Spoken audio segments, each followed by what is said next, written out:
Bem-vindos de volta ao canal Contador de Histórias. O gemido suave do meu filho arrancou-me de um sono intermitente. Acordei de sobressalto, levando apressadamente a mão à sua testa, que ardia como uma brasa. Senti o coração apertar-se como se alguém o esmagasse. O Dioguinho, o meu filho de 5 anos, estava outra vez com febre. Olhei para o relógio.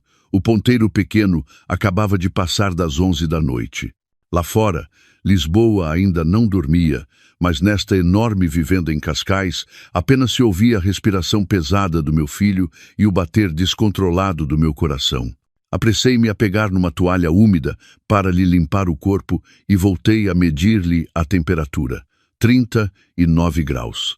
O número vermelho e brilhante no termômetro digital foi como uma faca a perfurar-me os olhos. Tremendo, procurei no armário dos medicamentos. O último comprimido para a febre tinha sido usado à tarde. Tinha de o levar ao hospital. Peguei nele de repente nos braços. O seu pequeno corpo estava mole e a ferver. Saí a correr do quarto e desci para a sala de estar, onde o meu marido, Tiago, ainda estava sentado no sofá, de pernas cruzadas, a deslizar os dedos pelo telemóvel, assobiando uma melodia alegre. Ele vestia um fato de marca novo em folha, o cabelo penteado com gel brilhante, e ao seu lado estava uma mala de viagem já feita. "Tiago, querido", chamei, com a voz embargada pelo pânico. "O Dioguinho está com febre muito alta. Temos de o levar urgentemente ao hospital." Tiago levantou a cabeça e lançou-me um olhar irritado. Franziu o sobrolho. Aquele franzir de sobrolho familiar sempre que eu perturbava o seu bem-estar. "Não consegues tomar conta de uma única criança?" A sua voz era fria, desprovida de qualquer preocupação. "Se ele tem febre, dá-lhe um remédio. Para que é tanto alvoroço? Acabaram os remédios, e ele está a arder em febre. Pode ter uma convulsão. Vamos despachar-nos." Supliquei, com as lágrimas prestes a saltar. Irritado, Tiago levantou-se, mas em vez de vir na minha direção, foi buscar a sua mala. "Chama tu um táxi. Tenho um assunto urgente e não posso ir." "Que assunto pode ser mais urgente que o nosso filho?" Quase gritei. "Não íamos de férias para a Albufeira amanhã? Prometeste que nos levavas." Ao ouvir-me mencionar a viagem, a expressão de Tiago tornou-se ainda mais cruel. Ele sorriu com desdém, um sorriso que me enojou. "Férias? Achas que tens o direito de ir? Olha para ti, passas o dia a cheirar a gordura e a fritos, e as tuas roupas são tão provincianas. Se fosses comigo, só me envergonhavas. Esta viagem é para mim e para a Sofia. Percebeste? Sofia." Aquele nome foi como uma martelada na minha cabeça. Era ela, a sua amante jovem e bonita com quem ele andava há meses. Eu sabia de tudo, mas tinha aguentado em silêncio, na esperança de que ele reconsiderasse por causa do nosso filho. Mas hoje ele admitia-o abertamente, espezinhando publicamente os nossos 6 anos de casamento. O que é que estás a dizer? Como te atreves?" Gaguejei, com o peito a doer, tanto que mal conseguia respirar. "Estás a estragar-me o humor", rosnou Tiago, pegando no telemóvel e marcando um número. "Alô, Sofia. Estou a sair. Sim, um pequeno contratempo. A minha mulher cega está a incomodar." Ele falava ao telefone com uma doçura carinhosa, ignorando-me completamente enquanto eu estava ali, paralisada, com o nosso filho febril nos braços. Desligou a chamada e olhou para mim com um olhar gelado. "Fica em casa para mim, não vás para lado nenhum armar confusão. Se eu souber que perturbaste esta viagem, não me culpes por ser mau." Dito isto, arrastou a mala e dirigiu-se para a porta. Como uma louca, corri com o meu filho nos braços e bloqueei a porta do seu carro. "Não podes ir, o nosso filho está muito doente, tu és o pai dele. Não podes simplesmente ir embora assim." Bati no vidro do carro, a chorar em desespero. Tiago baixou o vidro. O seu rosto exibia uma maldade que eu nunca tinha visto. "Queres morrer? Sai da frente." Vendo que eu não me mexia, ele abriu a porta do carro de repente, agarrou-me pelos cabelos e arrastou-me brutalmente para dentro de casa. Ah, gritei de dor. E o Dioguinho nos meus braços, assustado, começou a chorar alto. Sem um pingo de compaixão, ele arrastou-me pela sala de estar em direção à velha arrecadação no fundo da casa. Era um compartimento úmido e escuro, usado apenas para guardar coisas estragadas, o ar sempre impregnado com o cheiro a mofo e a ratos. Ele empurrou-nos com força para dentro. Fiquem aí a refletir sobre as vossas vidas. Quando aprenderes a comportar-te, eu volto, disse ele, fechando a pesada porta de madeira com um estrondo. O som do trinco e da fechadura ecoou seco e frio. Cada som era como uma faca a cortar a minha última esperança. Tiago, abre a porta. Não nos tranques aqui. O nosso filho está com febre alta. Tiago. Bati na porta freneticamente, gritando até ficar rouca. Mas a única resposta foi o som do motor do carro a afastar-se até desaparecer na noite. Desamparada, caí no chão de cimento frio, abraçando o meu filho com força. O Dioguinho chorava convulsivamente, o seu corpo cada vez mais quente. Na escuridão total, eu só ouvia sua respiração ofegante e o som do meu próprio coração a partir-se em 1000 pedaços. O meu marido, o pai do meu filho, tinha nos trancado cruelmente aqui para poder ir de férias com a sua amante. Haveria inferno mais doloroso do que este? Como será a jornada desta mulher para reconquistar a justiça e o seu amor maternal? Será que os maus pagarão pelo que fizeram? Por favor, clique em gosto, subscreva o canal Vozes do Passado e ative as notificações para não perder os desenvolvimentos emocionantes no próximo episódio. A escuridão densa e fria da arrecadação engoliu-nos. O cheiro a mofo, a ratos e a objetos velhos invadiu-me as narinas, tornando a minha respiração ainda mais difícil. Sentei-me no chão de cimento gelado, abraçando firmemente o Dioguinho, tentando aquecer, com o pouco calor do meu corpo. Ele tinha parado de chorar convulsivamente e adormecera nos meus braços, mas o seu corpo continuava a arder, a sua respiração curta e rápida. Encostei a minha bochecha à sua testa, sentindo o calor a irradiar como fogo. O que fazer agora? Presos aqui, sem medicamentos, sem água, o meu filho não aguentaria muito mais tempo. O desamparo e o desespero eram como um torno invisível a apertar-me o coração, uma dor que me entorpecia. Olhei em volta, tentando encontrar um raio de esperança na escuridão profunda. A única janela da arrecadação, alta na parede, estava pregada com tábuas de madeira.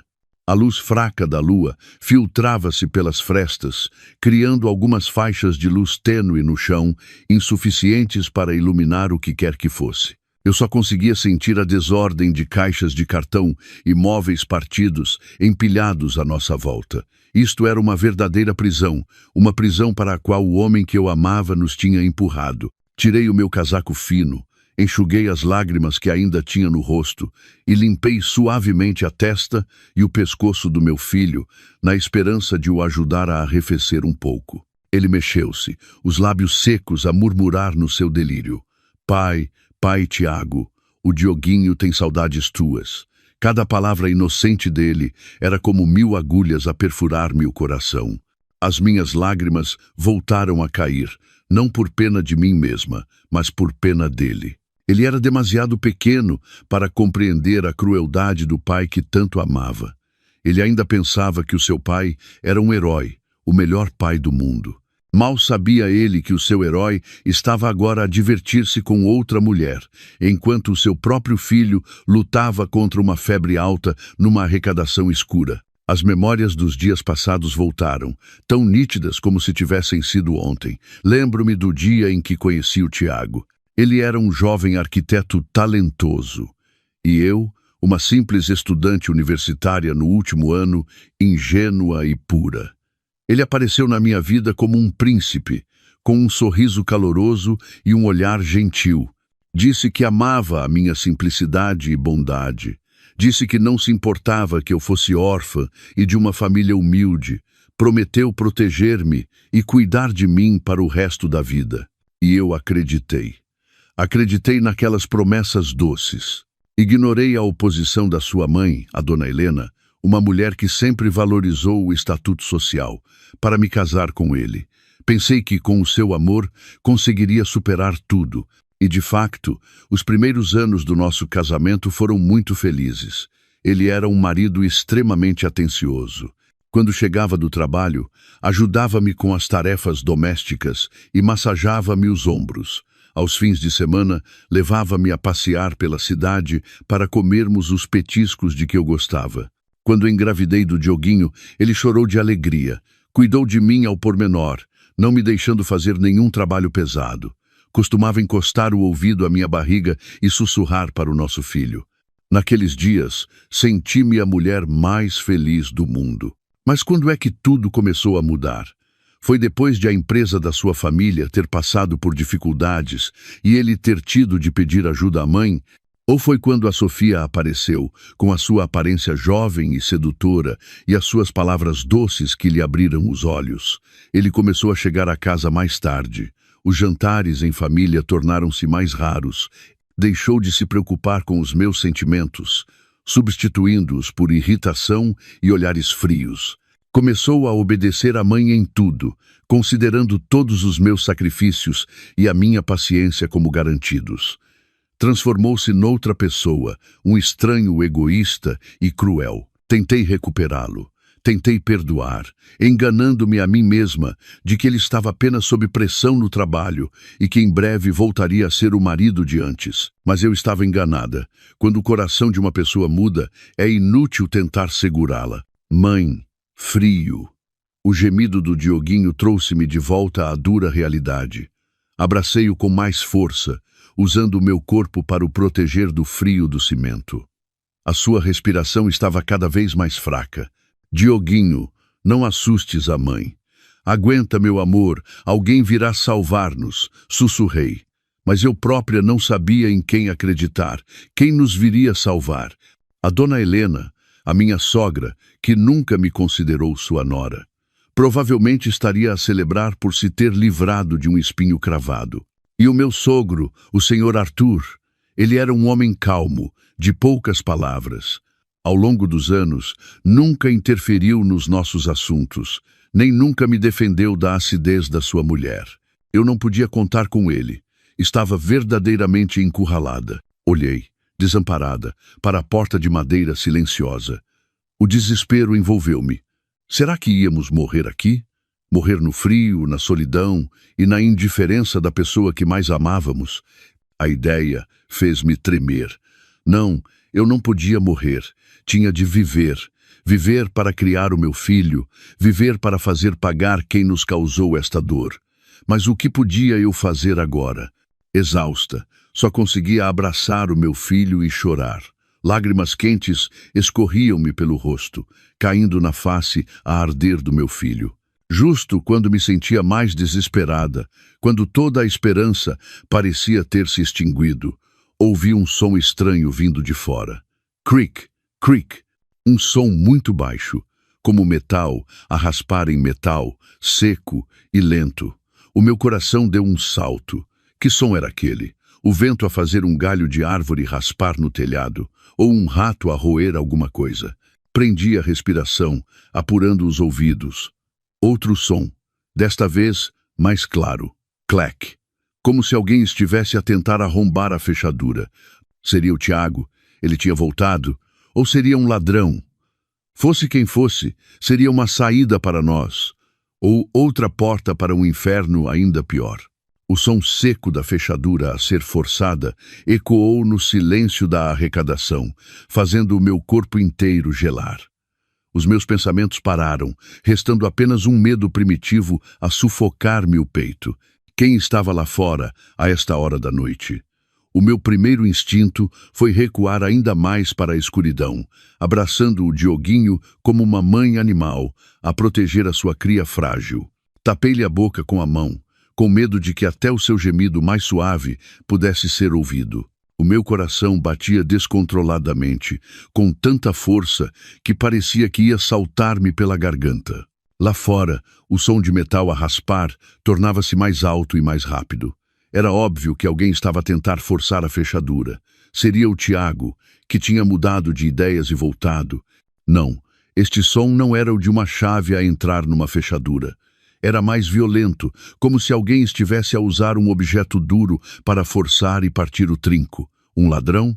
A ideia fez-me estremecer. Se fosse um ladrão e nos encontrasse aqui, será que nos mataria para nos silenciar? Ou seriam homens do Tiago? Talvez ele tivesse medo que eu fizesse um escândalo e tivesse mandado alguém para me dar uma lição. Milhares de hipóteses aterrorizantes giravam na minha mente. Sentia-me à beira da loucura.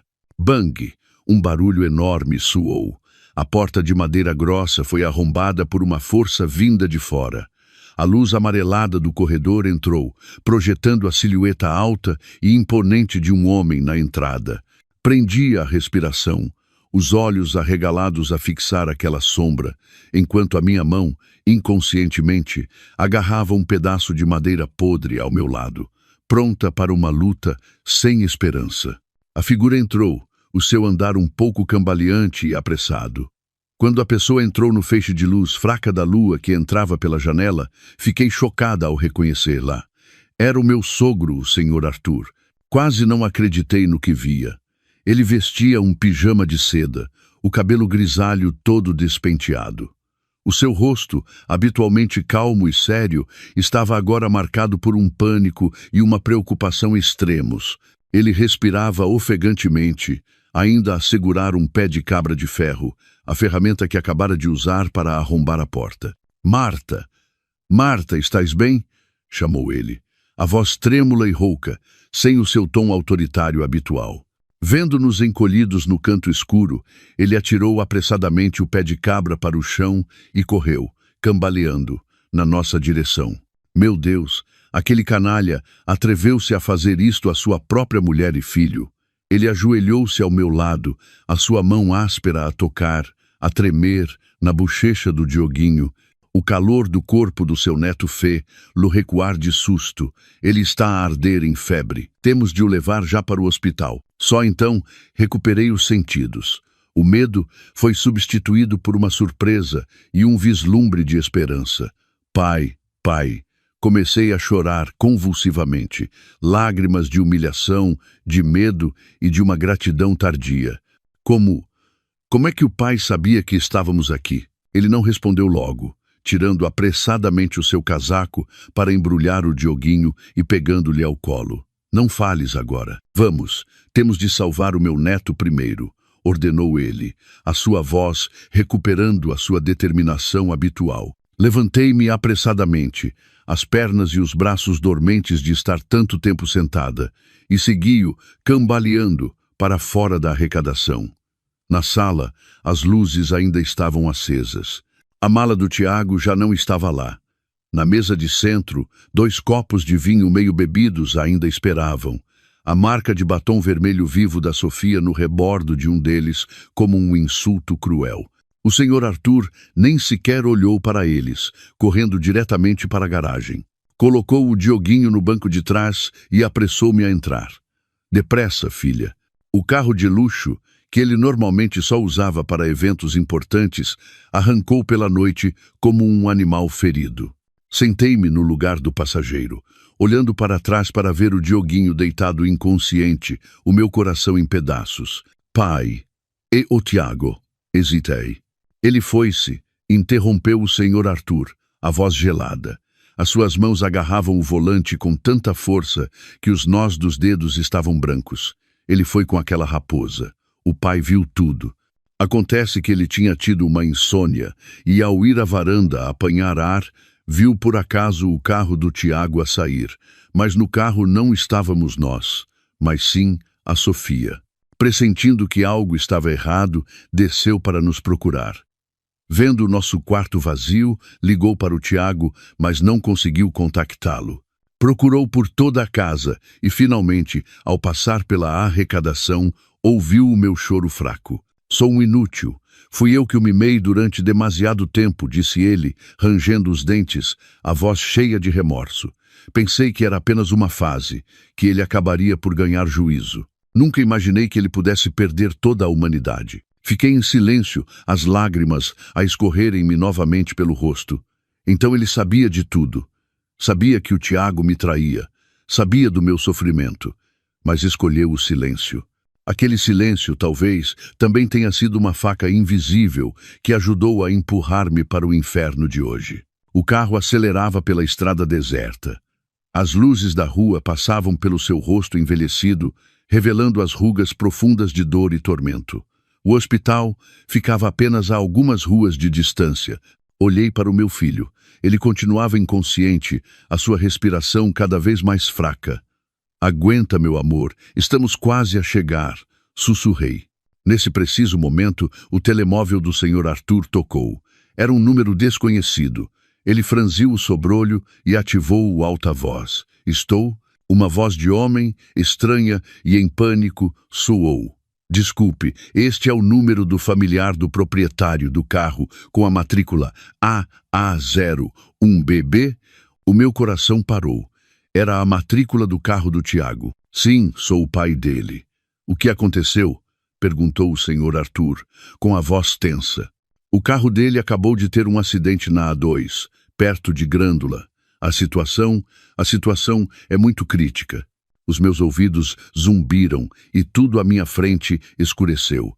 Tiago teve um acidente? Neste preciso momento, logo depois de nos ter abandonado cruelmente para ir com a sua amante? Uma satisfação perversa percorreu-me por um instante, mas foi imediatamente substituída por uma confusão avassaladora. Por mais que o odiasse, nunca desejei a sua morte.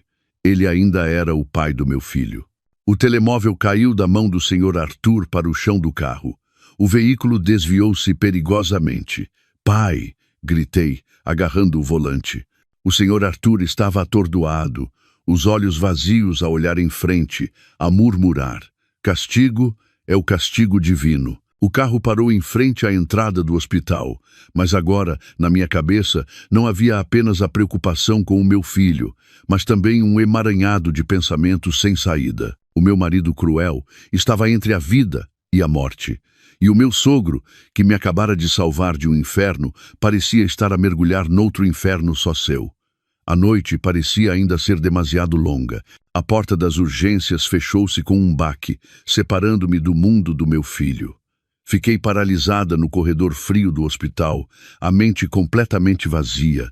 O cheiro forte a desinfetante, o som das rodas das macas, as vozes das enfermeiras a chamarem-se umas às outras, tudo se fundia num ruído caótico e distante.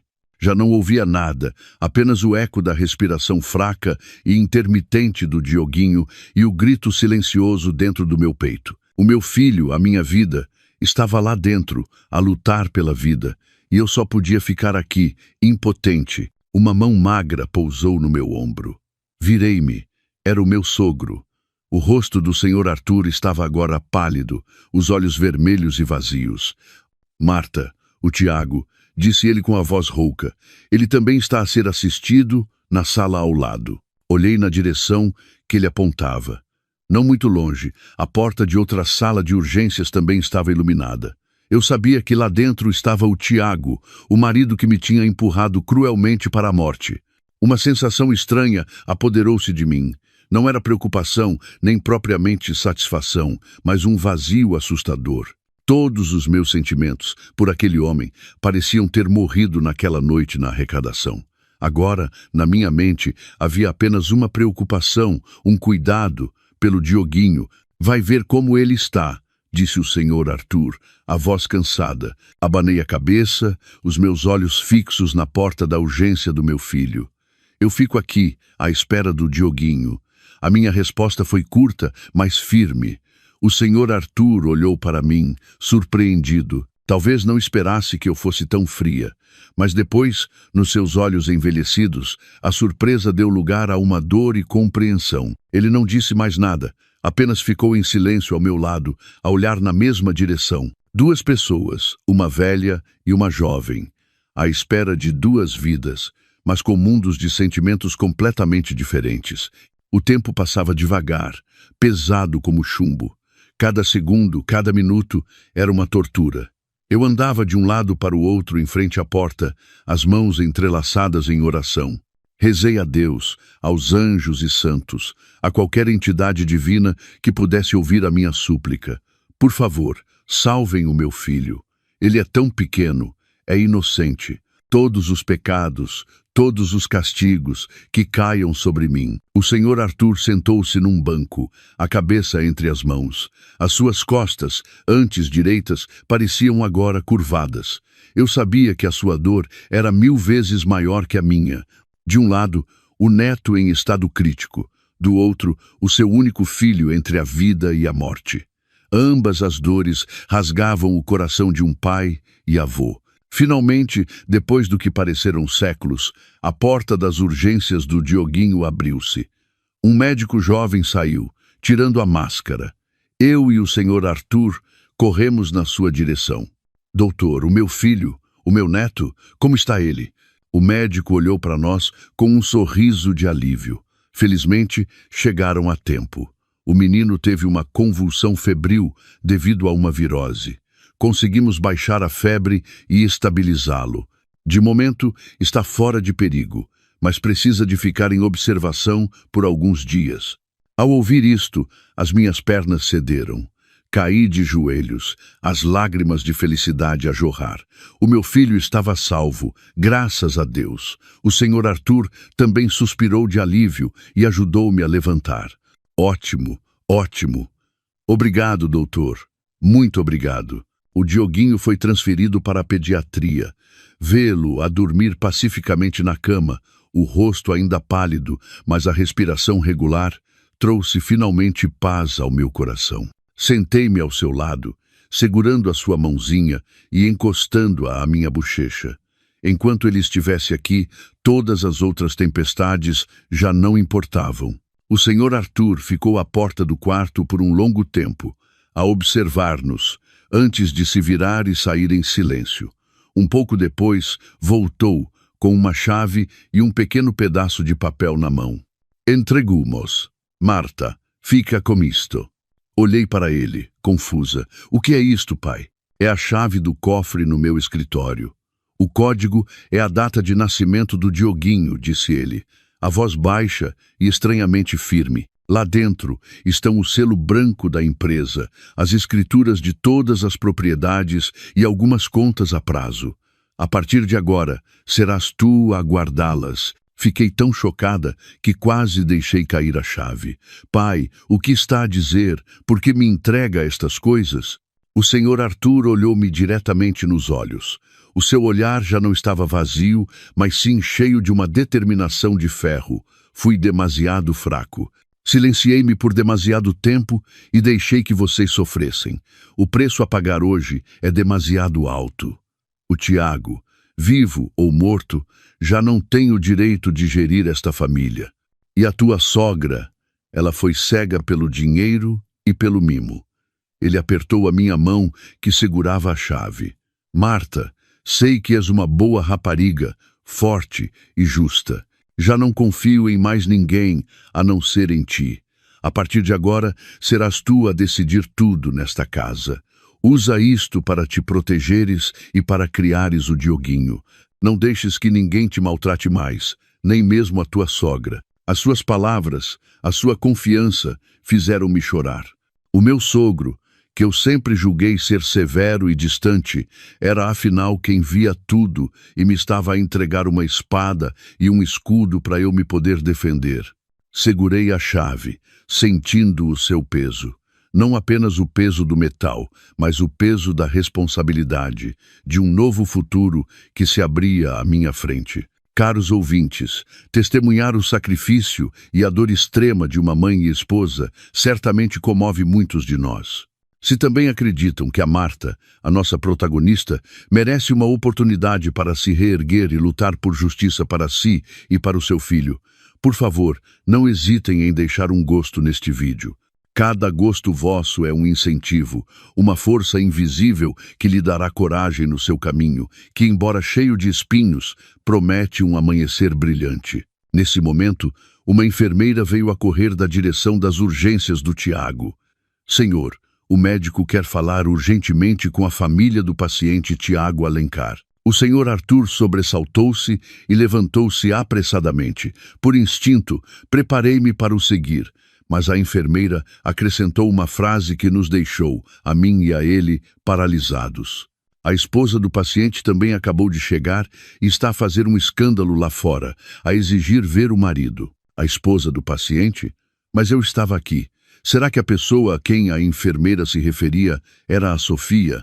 Ela atrevia-se a vir aqui e a apresentar-se como esposa do Tiago? As palavras da enfermeira foram como um raio que nos atingiu em cheio, deixando-nos, a mim e ao senhor Arthur, petrificados.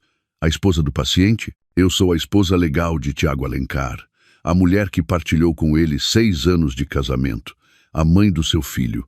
Então, quem era a mulher que estava a fazer um escândalo lá fora? Só podia ser a Sofia. O seu descaramento ultrapassava todos os limites que eu podia imaginar. Ela não só me roubou o marido, como agora queria roubar-me a identidade, aqui mesmo, neste lugar. O rosto do senhor Arthur escureceu. Sem dizer uma palavra, virou-se e caminhou a passos rápidos e firmes em direção às urgências do Tiago. Corri atrás dele, sentindo uma chama de indignação a crescer dentro de mim. Eu queria ver, queria testemunhar com os meus próprios olhos o verdadeiro rosto da mulher que destruiu a minha família. O corredor que levava às urgências do Tiago estava consideravelmente mais barulhento. De longe, já ouvia os gritos estridentes e familiares. Vocês sabem quem eu sou? Sou a mulher do Tiago. O meu marido está aí dentro. Por que não me deixam entrar?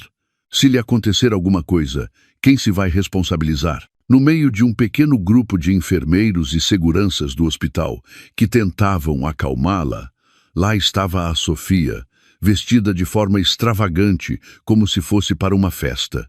Usava um vestido vermelho justo, maquilhagem carregada e sapatos de salto alto. Não parecia de todo uma esposa preocupada com o marido, mas sim uma rainha a inspecionar o seu território, furiosa com os seus súbditos desobedientes. Parem! A voz do senhor Arthur soou, firme como o sino de uma igreja, abafando os gritos da Sofia. Todos se viraram, surpreendidos. Ao ver o senhor Arthur, a Sofia pareceu momentaneamente confusa, mas rapidamente recuperou a sua atitude descarada. Correu na sua direção, atirando-se para os seus braços, começando a sua encenação de lágrimas. Pai, pai, o Senhor chegou. Olhe para esta gente, não me deixam ver o Tiago. Ele está lá dentro, não sei se está vivo ou morto. Estou tão preocupada, pai. Ela chorava histericamente, apontando para os enfermeiros e seguranças, fazendo-se de vítima. As pessoas à volta, desconhecendo a situação, começaram a cochichar, olhando para nós com pena. O senhor Arthur afastou friamente as suas mãos, empurrando-a para longe. O seu olhar era desprovido de qualquer afeto, apenas desprezo e repulsa. Com que direito me chamas de pai? A pergunta dele deixou a Sofia atônita, o sorriso falso congelado nos seus lábios. Pai, o que está a dizer? Eu sou a mulher do Tiago. Mulher? O senhor Arthur soltou uma gargalhada amarga, um riso tão frio que era assustador. A sua esposa legal, a mãe do meu neto, está aqui mesmo. Quanto a ti, não passas de uma raposa, uma intrusa que veio destruir a felicidade da família dos outros. Não tens o direito de estar aqui. Dito isto, ele virou-se para mim, o olhar a suavizar. Pegou na minha mão e ergueu-a perante todos. Esta é a minha nora, a única esposa que a família Alencar reconhece. A reviravolta inesperada do senhor Arthur deixou todos os presentes estupefactos. O rosto da Sofia alternava entre o vermelho e o branco, sem conseguir dizer uma palavra. Ela nunca poderia ter imaginado que o seu futuro sogro, a quem tanto tentara agradar, a desmascararia publicamente daquela forma. Nesse momento, a porta das urgências abriu-se. Um médico mais velho saiu, o rosto cansado. Quem é da família do paciente Tiago Alencar? O senhor Arthur e eu aproximamo-nos apressadamente. Somos nós. Como está o meu filho, doutor? O médico olhou para nós, abanou a cabeça e suspirou. Fizemos tudo o que pudemos. O paciente sofreu um traumatismo craniano muito grave devido ao forte impacto. De momento, está fora de perigo. Conseguimos salvar-lhe a vida. Mas ele hesitou, como se procurasse as palavras menos dolorosas. Mas o cérebro foi gravemente afetado. É muito provável que ele não volte a acordar. Terá de viver em estado vegetativo. Estado vegetativo? As duas palavras foram como uma martelada na minha cabeça. Embora já não o amasse, ouvir que o homem com quem partilhara a cama passaria o resto da sua vida como um corpo sem alma ainda me causava uma sensação amarga. Mas quem desmoronou completamente foi a Sofia. Não, não pode ser, gritou ela, a voz estridente e louca. O Tiago não pode ficar assim. Ele prometeu casar comigo, dar-me uma vida de luxo. Vocês estão a mentir. Estão todos a mentir-me. Ela tentou forçar a entrada na sala de urgências, mas foi detida pelos seguranças. A ganância e o desespero transformaram-na numa besta selvagem, desprovida de razão. Larguem-me. Tiago, o meu dinheiro, a minha vivenda, os meus carros, gritava ela, debatendo-se. As suas palavras, ditas na loucura, revelaram tudo. Todos à volta perceberam. Olharam para ela com desprezo. Afinal, ela não estava ali preocupada com a vida do Tiago, mas sim com a fortuna que ele lhe tinha prometido. O senhor Arthur fez um sinal aos seguranças. Levem-na daqui. Não deixem que a sua imundície contamine este lugar. A Sofia foi arrastada por 2 seguranças robustos, continuando a praguejar e a gritar. A sua figura extravagante e vermelha desapareceu pelo corredor, deixando para trás um silêncio pesado e uma tragédia que acabara de chegar ao fim. Fiquei a observá-la, sem qualquer sentimento de satisfação, apenas uma tristeza vaga. A ganância humana é verdadeiramente assustadora. Pode transformar uma jovem bonita numa criatura diabólica, disposta a espezinhar a vida e a moral. A dona Helena, a minha sogra, chegou ao hospital pouco depois. Alguém a deve ter informado. Assim que nos viu em frente às urgências, correu na nossa direção, não para perguntar pelo estado do filho, mas para me apontar o dedo e insultar. Foste tu, sua ave de mau agouro, arruinaste o meu filho. Desde o dia em que puseste os pés nesta casa, a minha família não teve um dia de paz. Agora que o deixaste neste estado, estás satisfeita? As suas palavras venenosas ecoaram pelo corredor. O senhor Arthur não aguentou mais. Cala-te, gritou ele. Sabes o que o teu filho querido acabou de fazer? Trancou a mulher e o filho doente numa arrecadação para ir divertir-se com a amante. O acidente dele foi culpa dele. É o castigo divino. A dona Helena ficou chocada com a fúria do marido, mas depois levantou a voz para discutir. Estás a defendê-la. Defende sempre essa camponesa. Que feitiço é que ela te fez? O senhor Arthur tremia de raiva, levantando a mão para lhe bater. Intervi rapidamente. Pai, por favor, pare. Estamos num hospital. Eu sabia que, a partir daquele momento, uma nova guerra na minha família estava prestes a começar. Uma guerra entre a justiça e a humanidade de um lado, e a cegueira e o egoísmo cruel do outro. E eu, de vítima, fui empurrada para o centro dessa guerra. Nos dias que se seguiram, o hospital tornou-se a minha segunda casa.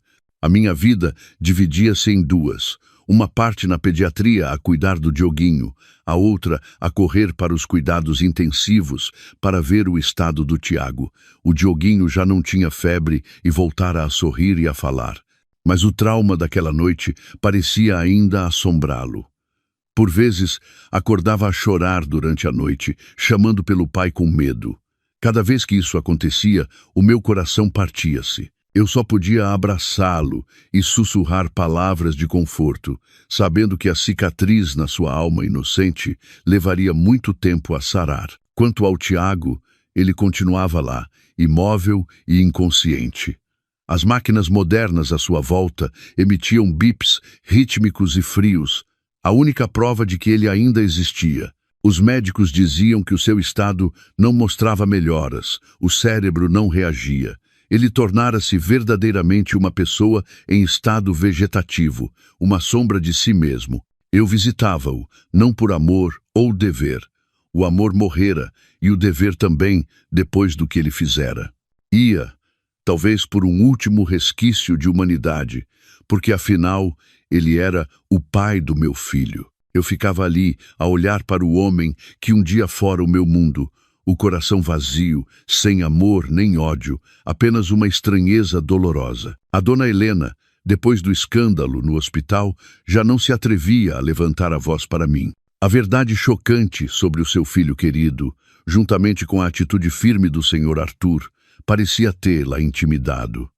Mas eu sabia que era apenas um silêncio temporário. Dentro daquela mulher ainda havia um vulcão de ódio e amargura, à espera de entrar em erupção.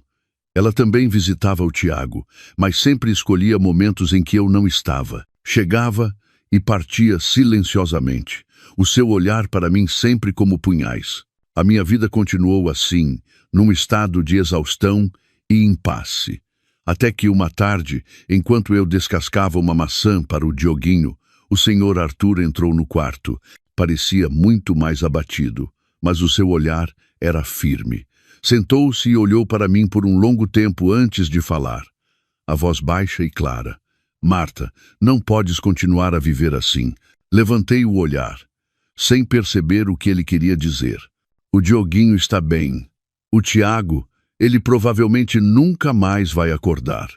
Tu ainda tens um futuro inteiro pela frente. Não podes enterrar a tua juventude num hospital, à sombra de alguém que já não é ele mesmo. Mas o que devo fazer, pai? Perguntei, a voz cheia de incerteza. Não sei para onde ir. Para casa, respondeu o Sr. Arthur de forma concisa, e começar a aprender a ser dona da tua própria vida. Eu já te disse, a partir de agora, serás tu a decidir tudo. Quero que voltes, não como uma nora submissa, mas como a chefe desta família. As suas palavras deixaram-me atônita. Eu, uma mulher que durante anos só conheceu a cozinha e os filhos, como poderia eu gerir uma fortuna, uma grande empresa? Eu não consigo, pai. Não sei nada sobre negócios. O Sr. Arthur sorriu, um sorriso raro no seu rosto severo. Ninguém nasce a saber tudo. Se não sabes, tens de aprender. Quando comecei, era apenas um mecânico pobre, de mãos vazias. O importante não é o que sabes, mas se te atreves a fazer. Ele olhou-me nos olhos, o seu olhar transmitindo-me uma força invisível. Marta, tu tens inteligência, paciência e, mais importante, um coração bondoso. São coisas que o dinheiro não pode comprar e que o Tiago e a mãe dele nunca tiveram. Eu acredito em ti. Faz-o por ti e pelo futuro do Dioguinho. Naquele dia, saí do hospital com o meu filho e voltei para a vivenda que pensei que nunca mais quereria ver. Mas desta vez, a minha mentalidade era completamente diferente. Eu já não era uma sombra, uma inquilina na minha própria casa. Voltei como alguém que teria de aprender a lutar para proteger o que era seu. Ao entrar pela porta familiar, vi a dona Helena sentada imponentemente no sofá, de braços cruzados, o olhar afiado a percorrer-nos. Então, voltaste? Pensei que ias embora para sempre. Não disse nada, apenas passei por ela em silêncio com o Dioguinho. Para, gritou ela. Quem te deu permissão para ires embora sem me consultares? Ainda me consideras tua sogra? Parei e virei-me lentamente para olhar nos olhos. O meu olhar já não tinha o medo e a submissão de antes, mas uma calma fria. Com licença, mãe. Estou a voltar para minha casa, a levar o meu filho para o seu quarto. Não acho que precise da permissão de ninguém. A minha atitude deixou a dona Helena atônita. Ela provavelmente nunca me tinha visto responder-lhe daquela forma. Tu, gaguejou ela, furiosa. Nesse momento, o Sr. Arthur desceu as escadas. Queres arranjar mais problemas? Disse ele com voz tensa. A Marta acabou de trazer o nosso neto do hospital. Em vez de perguntares como ele está, estás a criar confusão? A dona Helena levantou-se de um salto. Vê-la, ela já não respeita ninguém. Acha que com o Tiago naquele estado pode tomar conta de tudo e roubar a fortuna desta família? Sim, respondeu o Sr. Arthur. a voz firme. A partir de agora, todos os bens desta casa, todos os assuntos da empresa serão decididos pela Marta. É a minha decisão. Tens alguma objeção? A dona Helena ficou de boca aberta, em choque. Não podia acreditar no que acabara de ouvir. O seu plano de controlar as finanças, de trazer um sobrinho distante para ser o herdeiro, desmoronou-se subitamente. Olhou para mim com um ódio profundo.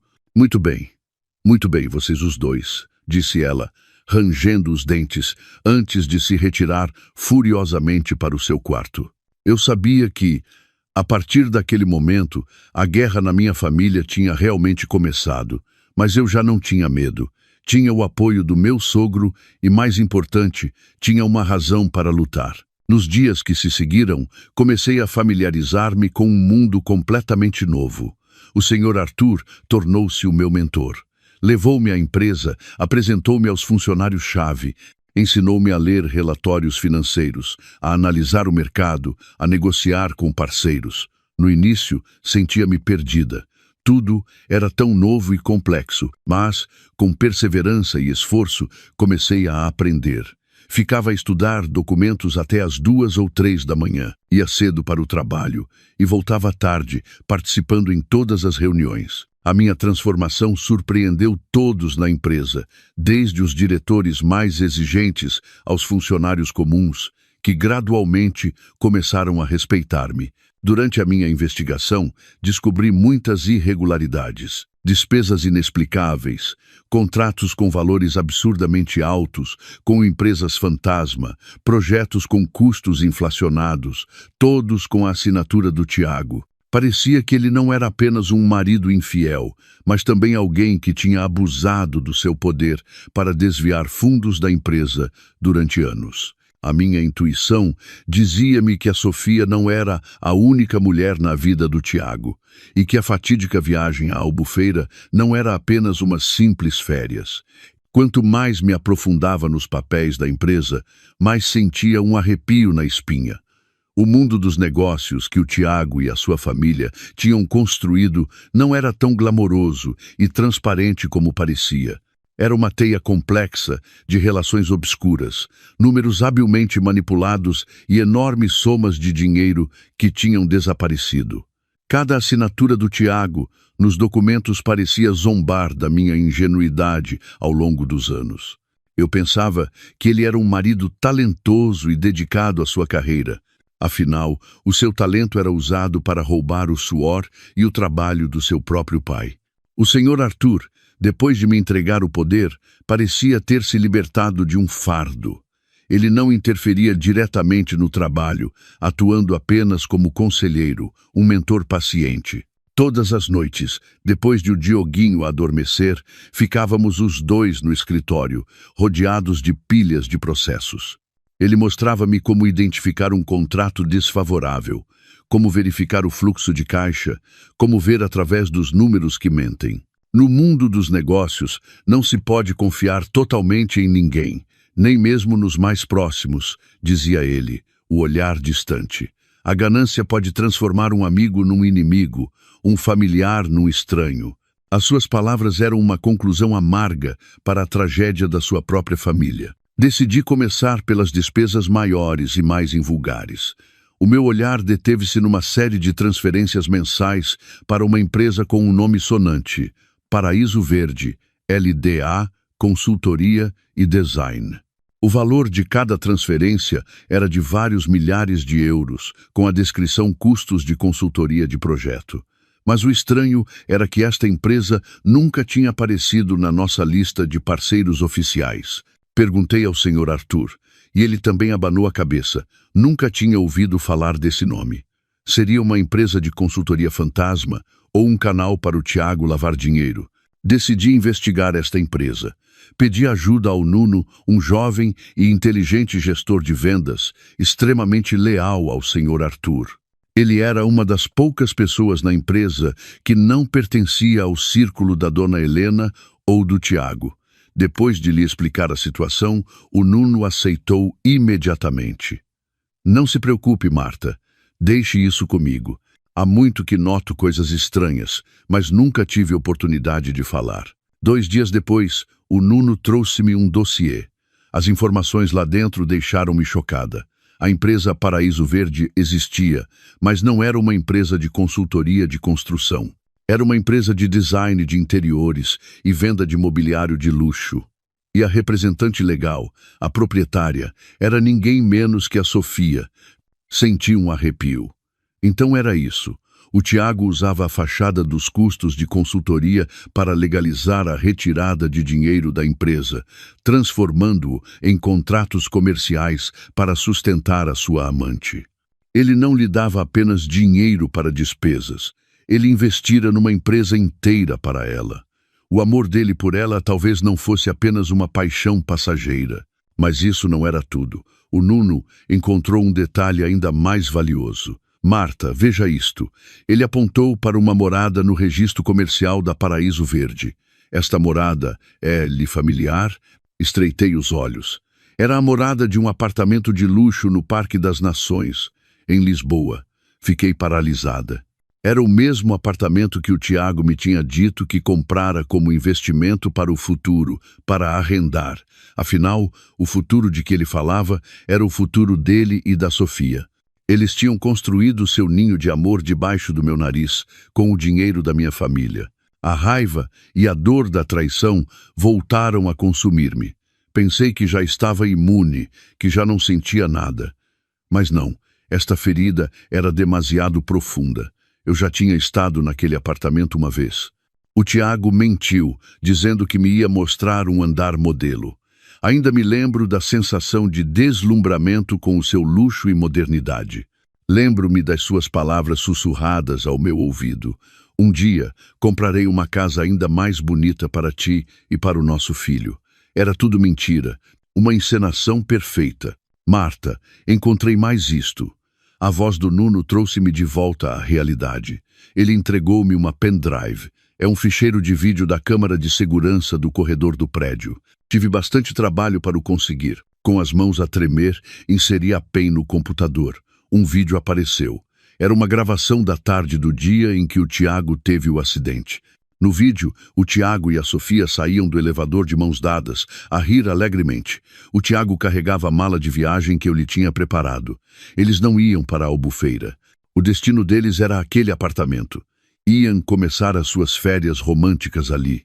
Avancei o vídeo. Cerca de 2 horas depois, só o Tiago saiu. Parecia apressado, a falar ao telemóvel com alguém, a expressão tensa. Entrou no carro e arrancou. Provavelmente foi nessa altura que recebeu uma chamada de trabalho urgente e se dirigiu para a autoestrada, onde teve o fatídico acidente. Afinal, a viagem à Albufeira era apenas uma mentira para me enganar. O seu verdadeiro paraíso estava assim tão perto. Não acham? Por vezes, a verdade é tão chocante e cruel. Uma esposa dedicada à família, enganada de forma tão descarada pelo marido que amava. Se esta história tocou o vosso coração, se também sentem indignação pela traição e pena pela esposa, por favor, partilhem este vídeo. Vamos espalhar esta história, para que as mulheres à nossa volta fiquem mais alerta e saibam como se proteger de mentirosos.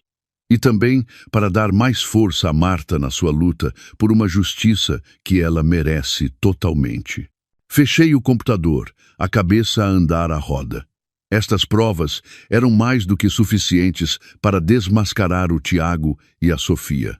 Mas eu não queria parar por aí. Alguém capaz de montar uma farsa tão elaborada durante anos certamente não se limitaria a desviar dinheiro e a ter uma amante.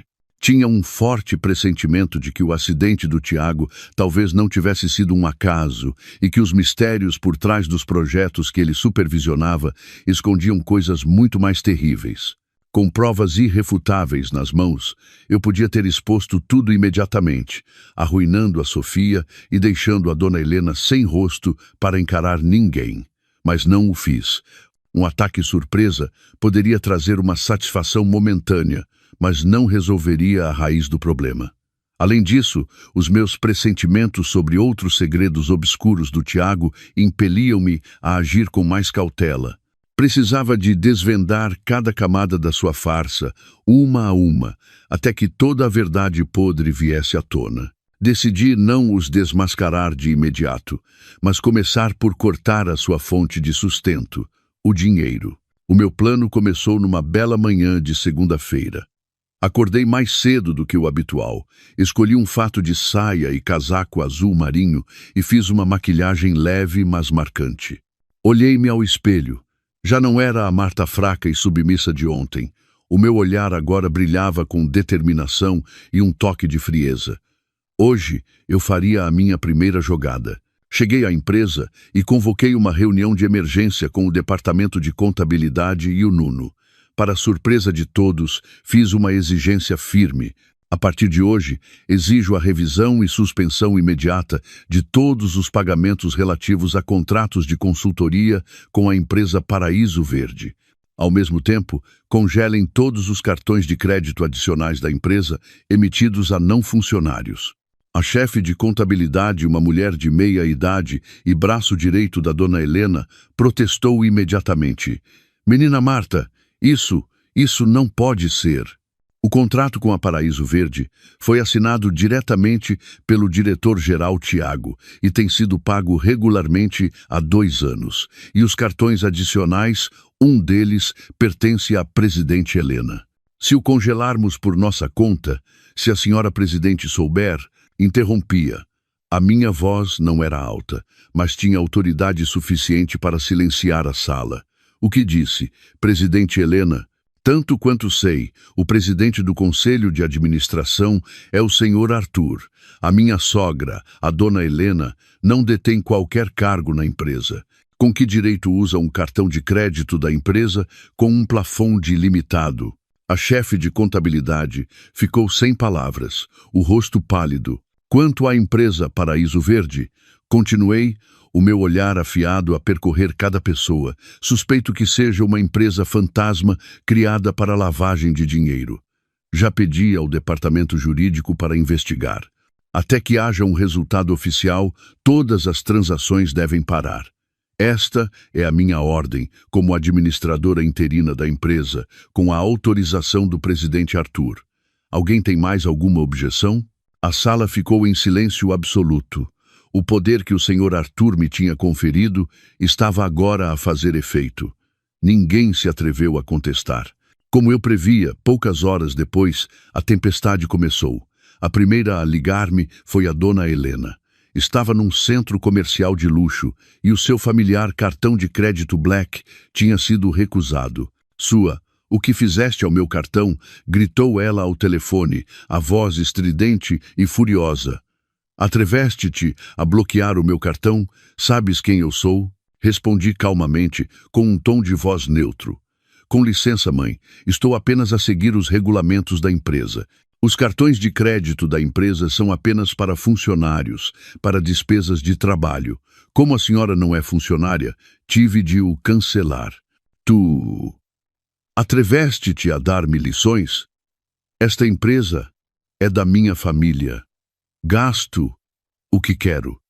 É meu direito. Com licença, mãe, a empresa é uma entidade legal independente. Não é propriedade privada de ninguém.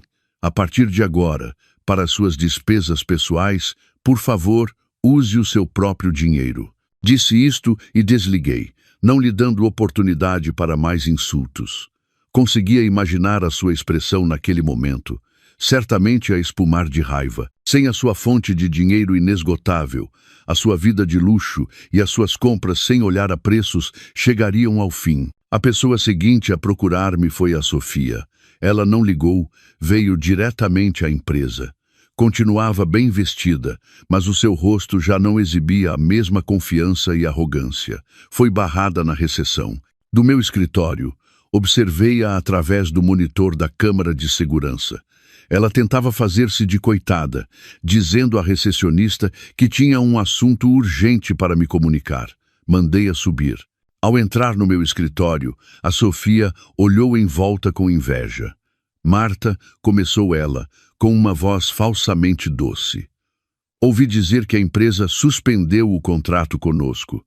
Haverá algum mal-entendido? O nosso contrato ainda está em vigor. Recostei-me na cadeira, rodando uma caneta na mão. Não há mal-entendido nenhum, Sofia. A empresa está simplesmente a reavaliar a eficácia dos seus parceiros e percebemos que a sua empresa, para além de receber pagamentos mensais, parece não fornecer qualquer valor de consultoria real. A expressão da Sofia mudou ligeiramente. O que quer dizer com isso? O contrato foi assinado pelo próprio Tiago. Ele é quem melhor conhece o valor que nós trazemos. Ah, é mesmo? Sorri com dédain. Então, por favor, mostre-me os relatórios de trabalho, as atas de recessão ou qualquer produto de consultoria que a sua empresa nos tenha fornecido nos últimos 2 anos. A Sofia ficou sem resposta. Ela não tinha nada disso. Eram tudo contratos fictícios. Você está a dificultar-me a vida de propósito. Se o Tiago souber disto, ele não a vai deixar em paz. Ela começou a usar um tom ameaçador. Levantei-me, aproximei-me dela e sussurrei-lhe ao ouvido, de modo a que só nós, as duas, ouvíssemos. O Tiago acha que ele ainda me pode fazer alguma coisa. Talvez deva preocupar-se consigo primeiro. Acha que não sei de onde veio o dinheiro para o apartamento no Parque das Nações onde vive? Acha que não sei quem pagou pelo carro desportivo que conduz? Sofia, lembre-se, o que não é seu, mais cedo ou mais tarde, terá de ser devolvido, e talvez com juros. O corpo da Sofia tremeu, o rosto pálido, olhou para mim com uma mistura de medo e ódio. Nunca imaginou que eu soubesse de tudo com tanto detalhe. Sai, disse eu, a voz gelada, antes que eu chame os seguranças. A Sofia recuou, cambaleando, sem ousar dizer mais nada, e fugiu a correr como se tivesse visto um fantasma. A minha primeira jogada tinha sido um sucesso retumbante. Tinha cortado os 2 tentáculos que sugavam o sangue da empresa, mas eu sabia que isto era apenas o começo. Encurralados, os animais selvagens tornam-se mais perigosos do que nunca, e eu tinha a sensação de que a dona Helena e a Sofia não ficariam paradas por muito tempo. A verdadeira batalha estava prestes a começar. Como eu previa, o silêncio da dona Helena e da Sofia era apenas a calmaria antes da tempestade. Sem acesso a dinheiro e a sua vida de luxo, aquelas 2 mulheres já não tinham nada a perder. E quando as pessoas não têm nada a perder, são capazes das maiores loucuras. O seu contra-ataque não visou a empresa nem os bens, mas sim a única coisa que me importava e que era a minha maior fraqueza, a minha honra. Elas queriam destruir-me, transformar-me numa vilã aos olhos de todos, para que eu não pudesse mais lutar de cabeça erguida. A tempestade começou com sussurros, com rumores espalhados propositadamente, primeiro dentro da empresa. As pessoas começaram a cochichar nas minhas costas que eu era uma esposa cruel, que, aproveitando o acidente do marido, me tinha aliado ao meu sogro para tomar o poder. Diziam que eu era uma cobra venenosa, criada em casa durante anos, que agora se voltava para morder o dono. Eu sabia que estes rumores vinham da chefe de contabilidade, a aliada da dona Helena. Ignorei. O coração das pessoas é difícil de sondar, e as línguas do mundo ainda mais. Concentrei-me no meu trabalho, acreditando que as minhas ações seriam a melhor resposta. Mas eu subestimei a sua malícia. Quando os rumores na empresa não foram suficientes para me derrubar, decidiram levar a história a público, transformando-a num drama sentimental para arrancar lágrimas ao público. Uma manhã, assim que cheguei à empresa, o Nuno entrou a correr no meu escritório, pálido. Marta, temos problemas. Veja isto. Ele colocou um jornal tabloide na minha mesa. Na primeira página, uma manchete sensacionalista saltava-me aos olhos. A verdade por trás da tragédia da esposa milionária. Traição e conspiração para roubar fortuna enquanto o marido agoniza. Abaixo, um longo artigo, escrito num tom melodramático, contava uma história completamente inventada. Dizia que o Tiago e eu éramos um casal feliz, mas que eu o tinha traído com outro homem, insinuando que era o Nuno que me estava a ajudar. Quando o Tiago descobriu, em profundo desespero, conduziu de forma imprudente e teve o acidente. O artigo acusava-me ainda de, com o marido no hospital, não o visitar, mas sim de conspirar com meu sogro para tomar a empresa, expulsar a minha sogra de casa e cortar-lhe todo o sustento. A acompanhar o artigo, havia fotografias tiradas de propósito. Uma minha e do Nuno a trabalharmos até tarde na empresa, com a legenda amantes, secretos às costas do marido infeliz, uma da dona Helena a chorar em frente ao portão da vivenda, do dia em que ela fez o escândalo, legendada mãe idosa, expulsa de casa pela nora durante a noite. E, a mais nojenta de todas, uma fotografia do Tiago na cama do hospital, tirada de longe, com a legenda: o marido abandonado na sua hora de maior necessidade. O sangue ferveu-me nas veias. Nunca pensei que pudessem ser tão baixas.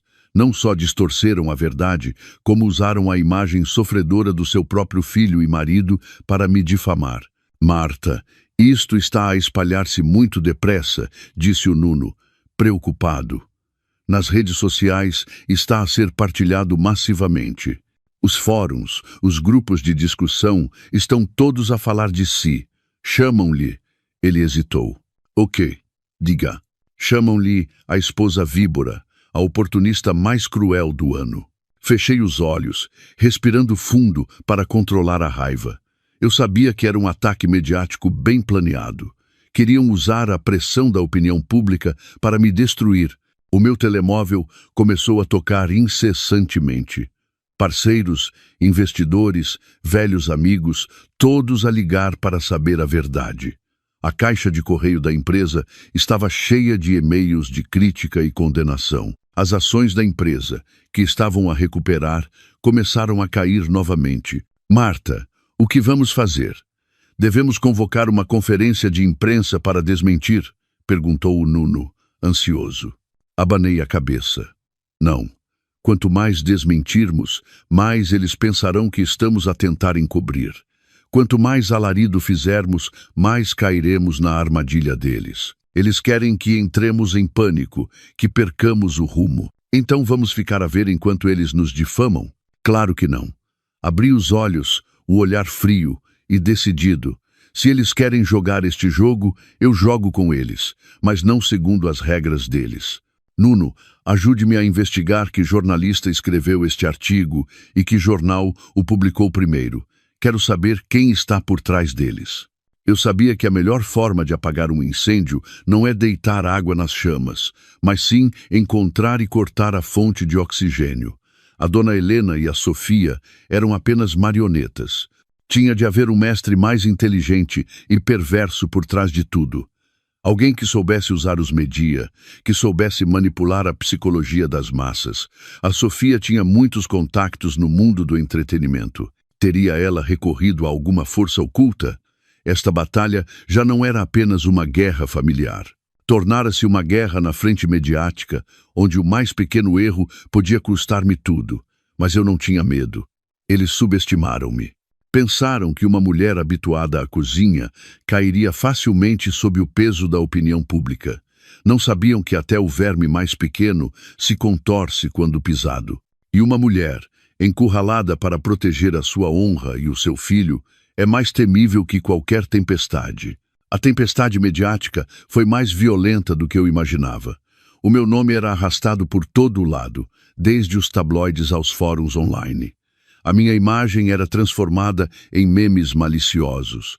Inventaram todo o tipo de histórias sobre o meu passado, transformando-me de uma órfã digna de pena numa oportunista calculista que planeara tudo desde o início.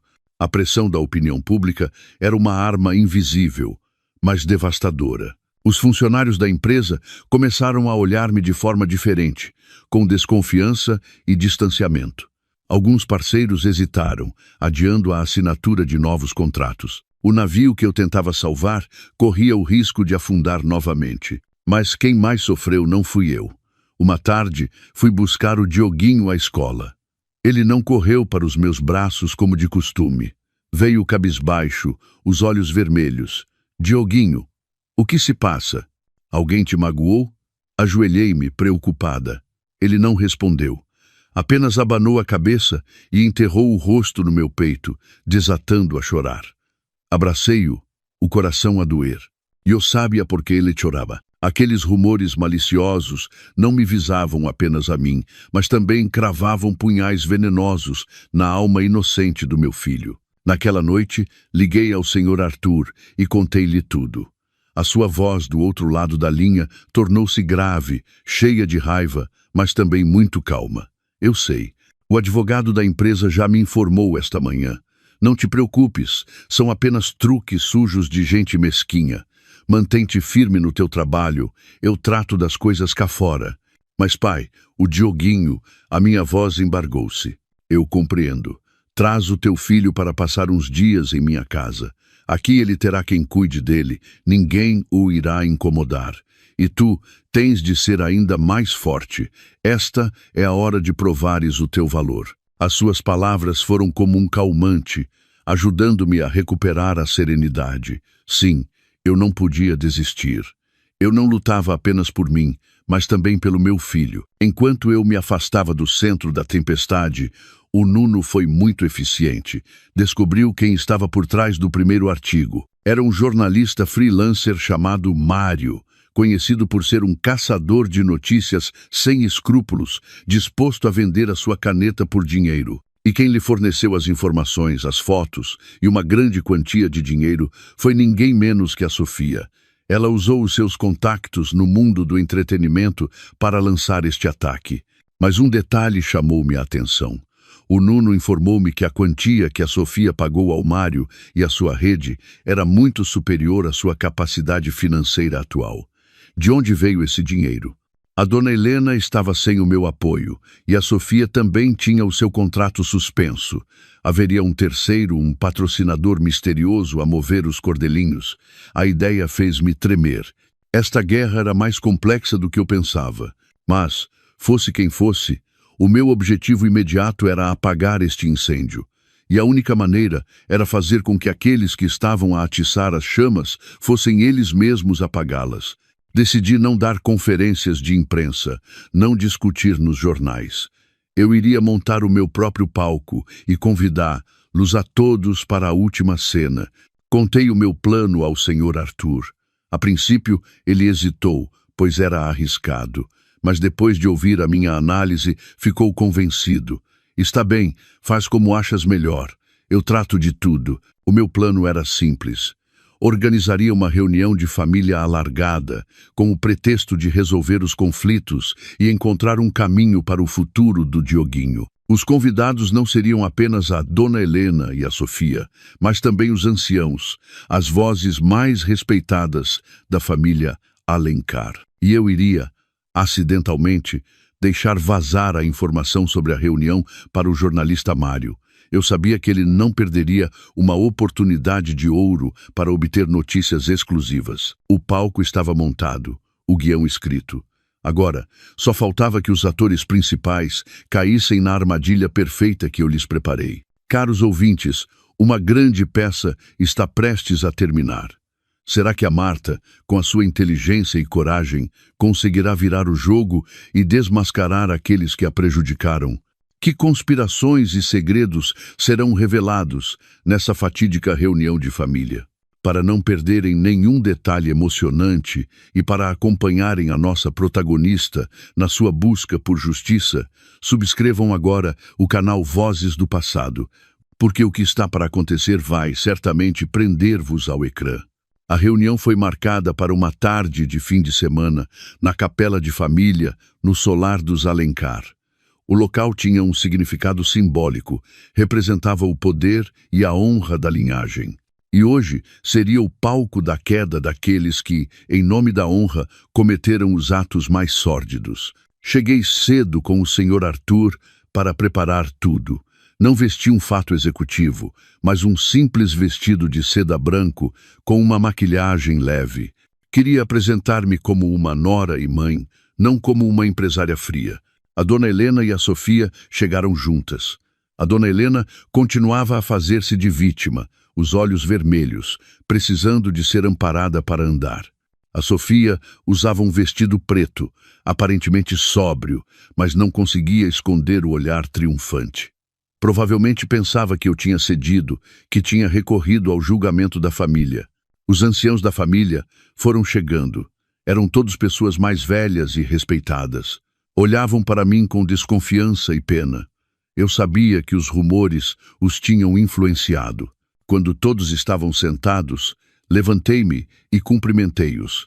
Senhores, tios, primos, hoje tomei a liberdade de vos convidar para resolvermos de vez os conflitos e mal-entendidos na nossa família. Sei que estes acontecimentos mancharam a honra de todos. Peço as minhas sinceras desculpas. A minha voz era sincera e humilde. Ao ouvir isto, a dona Helena começou o seu teatro. Marta, minha querida, é bom que reconheças o teu erro, disse ela, soluçando. Que mãe não ama o seu filho, que nora não ama o seu marido?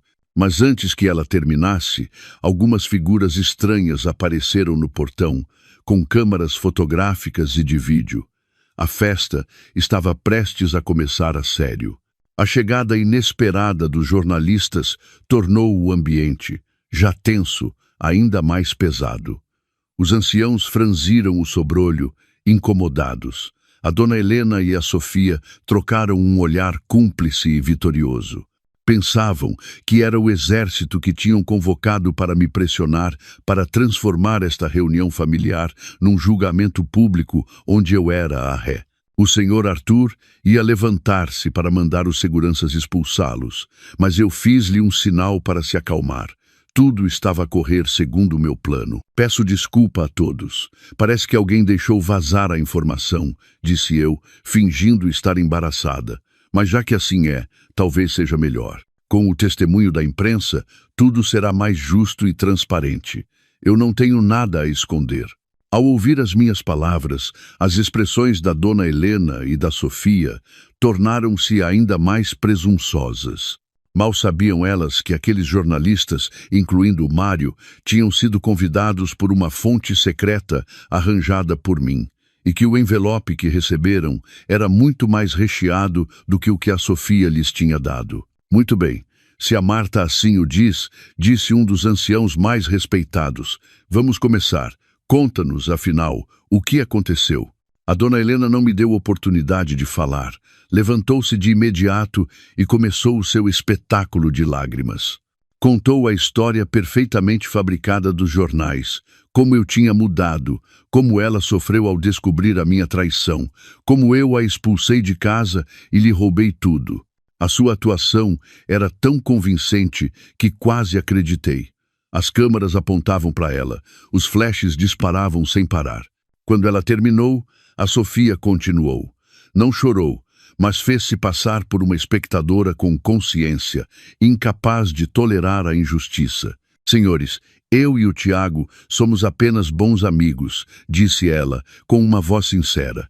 Foi por ser amiga dele que testemunhei o seu sofrimento quando foi traído pela Marta. Aconselhei-a várias vezes a reconsiderar, a voltar para a sua família, mas ela não quis ouvir.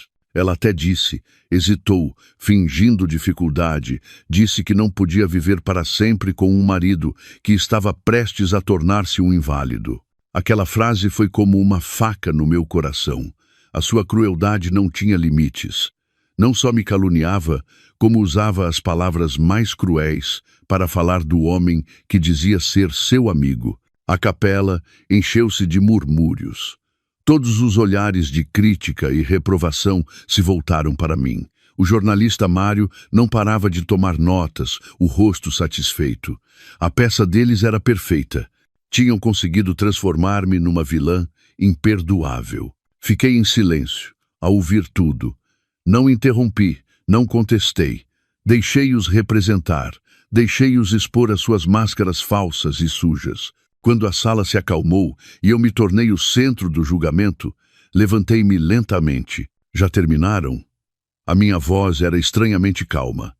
A minha calma surpreendeu a todos. Provavelmente esperavam um colapso, um pedido de clemência. A vossa peça foi realmente excelente. Bati palmas suavemente, um gesto de pura ironia. Se eu não estivesse envolvida, talvez até acreditasse. Mas, infelizmente, não vim aqui hoje para vos ouvir representar. Vim para vos mostrar outra peça, uma peça chamada A Verdade. Fiz um sinal ao Nuno. Ele ligou o seu computador portátil a um grande ecrã de projeção que já estava preparado. Primeiro, vamos rever a amizade da Sofia com o meu marido. O vídeo da câmara de segurança do apartamento de luxo foi projetado. A imagem do Tiago e da Sofia, de mãos dadas e a abraçarem-se carinhosamente, apareceu nitidamente. A sala ficou em silêncio. O rosto da Sofia ficou branco. Não, isso é uma montagem. Montagem, ri friamente. E isto, uma série de comprovativos de transferência da conta do Tiago para a Sofia, escrituras de compra de casa e carro em nome dela, foram projetados. Sofia, a sua amizade com o meu marido é muito valiosa. Vale um apartamento e um carro desportivo. A sua amizade pode ser avaliada em dinheiro. A Sofia desmoronou, caindo na cadeira, sem palavras. Todos os olhares se voltaram para ela com desprezo. Agora vamos falar do sofrimento da minha sogra. Virei-me para a dona Helena. A mãe diz que eu a expulsei de casa. Será que se lembra desta conversa? A gravação de áudio que eu secretamente gravei no escritório do Tiago, na noite em que ele nos trancou, foi reproduzida. A voz da dona Helena soou clara e cruel. Ela já não respeita ninguém. Acha que, com o Tiago naquele estado, pode tomar conta de tudo e roubar a fortuna desta família? Seguiu-se a voz firme do senhor Arthur. A partir de agora, todos os bens desta casa, todos os assuntos da empresa serão decididos pela Marta. A gravação terminou. Todos perceberam. Não fui eu que a expulsei. Foi ela que, por ter perdido o poder e não poder mais desviar dinheiro, se foi embora furiosa e inventou mentiras. E por fim, disse eu, a voz a endurecer, olhando diretamente para elas, sobre a história da minha traição e conspiração. Esta é a verdade. Coloquei a última gravação. Era a conversa entre o Nuno e o jornalista Mário, que o Nuno gravara secretamente. Na gravação, o Mário admitia tudo. Foi a Sofia que me contratou. Deu-me muito dinheiro, forneceu toda a informação e fotos, e pediu-me para escrever um artigo chocante. Quanto mais difamasse a Marta, melhor. Ela disse que, se conseguisse derrubar a Marta, teria tudo e não se esqueceria de mim. Todas as conspirações, todas as manobras sujas foram expostas. A capela mergulhou num silêncio assustador. Os anciãos estavam lívidos de raiva. Os jornalistas, como um enxame de abelhas, apontaram as câmaras para as duas mulheres, pálidas e desorientadas. A dona Helena e a Sofia estavam completamente derrotadas. Elas próprias cavaram a sua cova, e eu apenas as empurrei para dentro, enterrando-as na humilhação e na desgraça. A peça delas tinha acabado. Mas a minha, o julgamento final, ainda estava para vir. A reunião de família terminou no caos e na humilhação da dona Helena e da Sofia. Diante das provas irrefutáveis, não tinham mais nada a dizer em sua defesa. Os anciãos, após descobrirem a verdade, ficaram furiosos. Em nome da família, pediram-me desculpa a mim e ao senhor Arthur por terem duvidado, e declararam que renegavam a dona Helena, considerando-a uma desonra para a linhagem. A dona Helena, de uma mulher poderosa e respeitada, perdeu tudo: dinheiro, honra e o reconhecimento da sua própria família. Desmaiou ali mesmo e foi levada para o hospital sob o olhar frio de todos. A Sofia foi cercada pelos jornalistas. Tentou fugir em pânico, mas sem sucesso. As perguntas, afiadas como facas, choviam sobre ela. Foi a senhora que planeou a campanha de difamação contra a Marta. Qual era a sua verdadeira relação com o diretor-geral Tiago Alencar? O dinheiro que usou para comprar casa e carro era de origem ilícita. A sua máscara caiu. A sua carreira de modelo e a imagem de rapariga inocente que tanto se esforçara por construir desmoronaram-se numa única tarde. Quanto ao jornalista Mário, após a divulgação da gravação, soube que estava perdido. Tentou fugir, mas foi detido pela segurança da nossa empresa e entregue à polícia. Com acusações de difamação, extorsão e violação da ética profissional, a sua carreira estava acabada. A peça tinha terminado, os vilões tinham pago. Pensei que me sentiria exultante, mas senti apenas um cansaço profundo. Esta guerra tinha me roubado demasiada energia. Só queria voltar para casa, abraçar o meu filho e esquecer tudo, mas o destino ainda não me queria deixar em paz. Após a reunião, eu e o Nuno voltamos à empresa. Enquanto organizávamos os documentos do caso, o Nuno exclamou: "Marta, descobri algo muito estranho." Ele apontou para o ecrã do computador que mostrava as transações bancárias da Sofia. Veja, além do dinheiro regular do Tiago, a conta dela recebeu uma transferência de 200 mil euros de uma empresa desconhecida chamada Terra Dourada. Franzi o sobrolho. Terra Dourada. Nunca tinha ouvido falar. De quem é essa empresa? Já verifiquei, disse o Nuno, pensativo. É uma empresa imobiliária recente, mas com um enorme poder financeiro. E o representante legal não é um desconhecido. Chama-se Sérgio.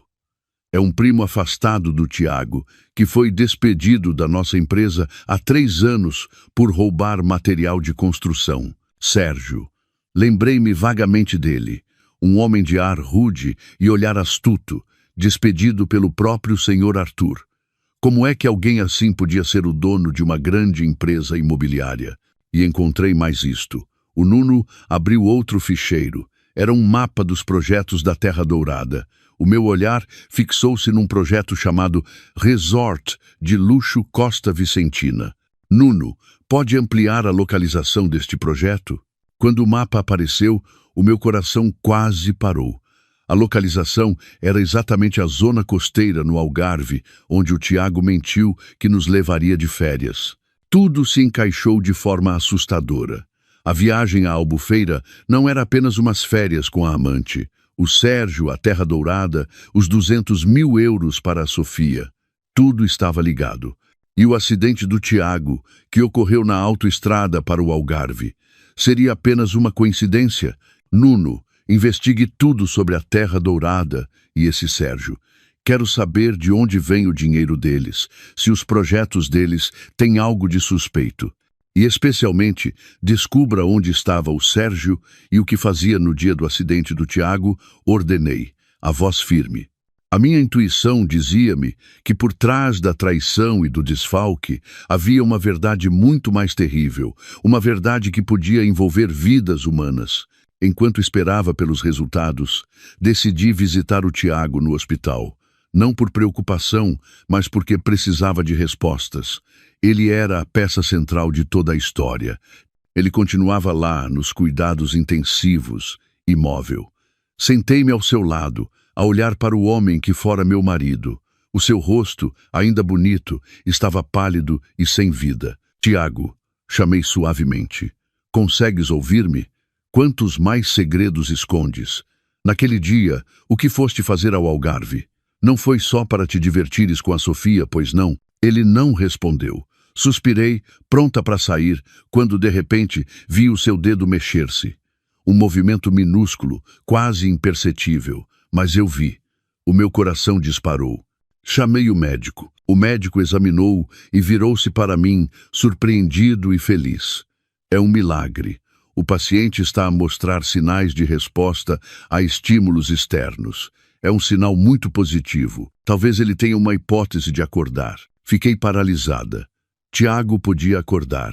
Naquele momento, não sabia se era uma boa ou má notícia.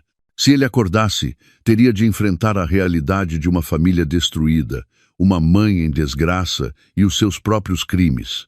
E mais importante, se ele acordasse, será que os seus inimigos ocultos o deixariam em paz ou fariam de tudo para o silenciar para sempre? A notícia de que o Tiago podia acordar espalhou-se rapidamente, trazendo não só esperança, mas também um perigo iminente. Eu sabia que os seus cúmplices não ficariam parados. O Tiago, de conspirador, tornara-se agora uma testemunha crucial, uma bomba-relógio que podia destruir tudo. Pedi imediatamente ao senhor Arthur para reforçar a segurança no hospital. Os guarda-costas mais confiáveis foram destacados para vigiar a porta dos cuidados intensivos 24 horas por dia. Entretanto, o Nuno fez descobertas chocantes sobre a Terra Dourada. Marta, É inacreditável, disse ele ao telefone, a voz aterrorizada. Todos os projetos dele são fraudulentos. Compram terrenos agrícolas a preços baixos, ameaçando os proprietários, e depois usam contactos obscuros para alterar o uso do solo e vender lotes a preços exorbitantes. É uma rede de crime organizado. E o dinheiro deles? Perguntei, pressentindo o pior. Essa é a parte mais assustadora. O fluxo de caixa da Terra Dourada está ligado a operações de lavagem de dinheiro internacionais e a alguns projetos antigos da nossa empresa. Projetos que o Tiago supervisionou. Então era isso. O Tiago não só roubou a empresa para sustentar a amante, como era uma peça fundamental numa rede criminosa muito maior. Ele usou a sua posição para transformar a empresa do seu pai num instrumento de lavagem de dinheiro. O Sérgio era apenas um testa de ferro. O cérebro por trás de tudo tinha de ser alguém muito poderoso, Nuno. E o acidente do Tiago? Verifiquei as câmaras da autoestrada e os testemunhos. Parece que o Tiago conduzia a alta velocidade e causou o acidente. Mas há um detalhe estranho.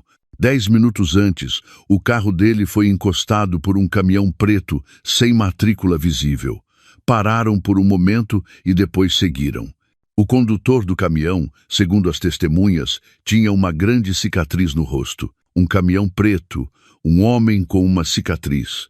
A minha intuição dizia-me que não fora um simples acidente, fora uma purga interna. Talvez o Tiago soubesse demais ou tivesse feito algo para desagradar aos seus superiores, e eles tentaram eliminá-lo, mas porque sobreviveu ele. Talvez por sorte, ou talvez fosse o destino, para que ele vivesse, enfrentasse os seus pecados e trouxesse tudo à luz. Entreguei toda esta informação a uma unidade especial da Polícia de Investigação, com quem o Sr. Arthur tinha contactado secretamente. Era uma equipa em quem podíamos confiar. Uma grande investigação foi aberta. A teia estava a ser tecida, à espera que os peixes grandes caíssem nela. Caros ouvintes, a nossa história atinge o seu clímax. Uma rede de crime organizado, conspirações de assassinato. Quem acham que é o cérebro por trás de tudo? Será que o Tiago vai acordar para expor o crime? E o que fará a Marta para levar os culpados à justiça? Deixem os vossos comentários abaixo. Cada opinião é parte desta jornada em busca da verdade. Alguns dias depois, a dona Helena, ao saber que o filho podia acordar, foi ao hospital a chorar, a implorar para o ver. Hesitei, mas acedi. Queria ver o que ela faria. Sob a vigilância apertada dos seguranças, ela pôde entrar no quarto sozinha por 10 minutos.